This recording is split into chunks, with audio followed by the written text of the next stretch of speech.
Bioshock Infinite Burial at Sea, Part 1.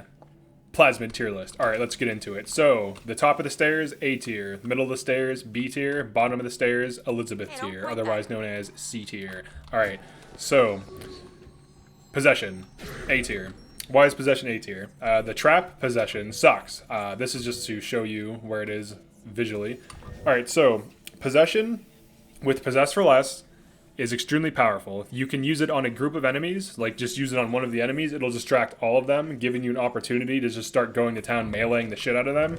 Also, when an enemy is possessed, you can just run up behind them and melee them in the back to kill them. So even if like your possessed dude is the last man standing, because possession does not cause suicides in this, you can still kill them just by whacking them in the back. So easy A tier. It's really cheap, really consistent. If an enemy dies while possessed, just keep using it. And also, if an enemy dies while possessed, and you are running Filthy Leech, you will profit Eve. So you can literally just possess every single enemy except for Icemen, and they will be guaranteed to be killed, either by you from meleeing them or from their teammates. You can also possess turrets to kill a bunch of enemies, and also to get the turret killed. This is definitely the best workhorse, like Plasmid, in this situation here. All right. Next we have Devil's Kiss. Devil's Kiss I'm going to put at C tier. It has one use. The basic thing, like the basic attack sucks. It doesn't deal that much damage and it doesn't CC things, so it kind of falls short in this playthrough. It's really good for killing the first frozen dude. What you do is you run Better Mousetrap, charge a Devil's Kiss trap, throw it directly at him and shoot him a few times, and he's dead almost instantly.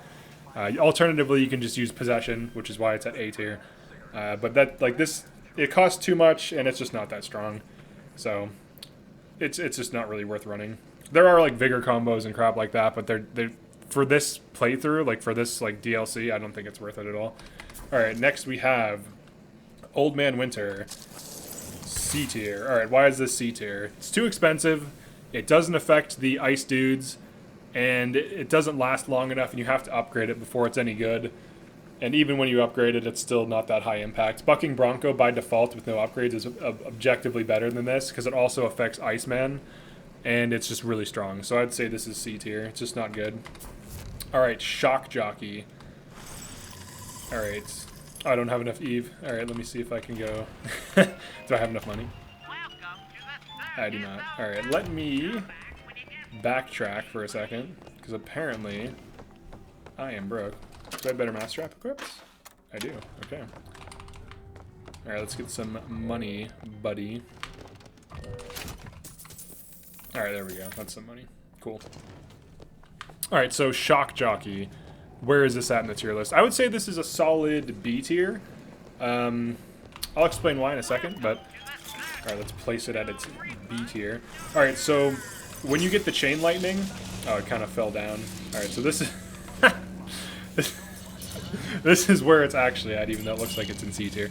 Alright, so Shock Jockey is actually pretty good because it gives you 2 times damage, and it can pay for itself as long as an enemy is killed with Filthy Leech. So if an enemy is shocked and you kill them, you will gain Eve back.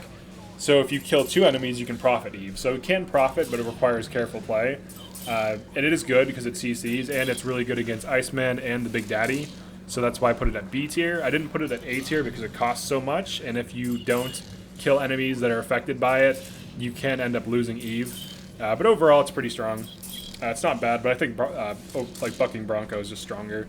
So let's finish with Bucking Bronco.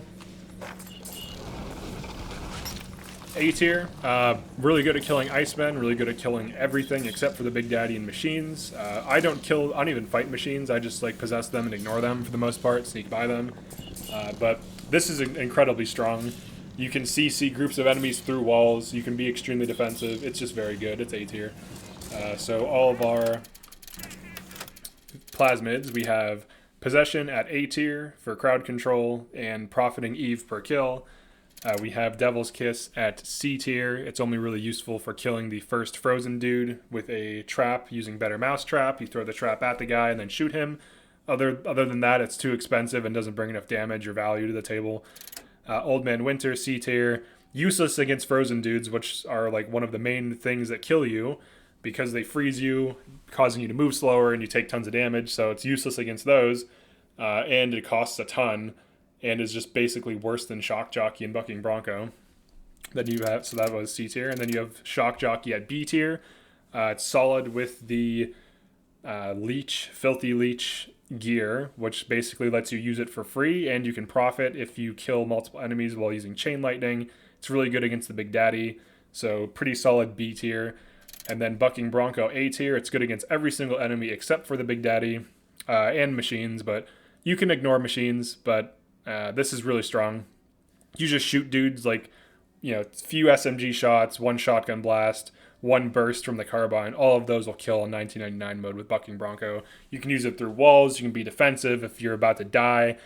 You can basically prevent death by CCing enemies that pursue you.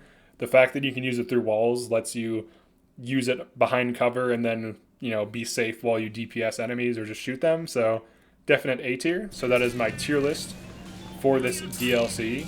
And Elizabeth looks very pleased with these results. And that's about it.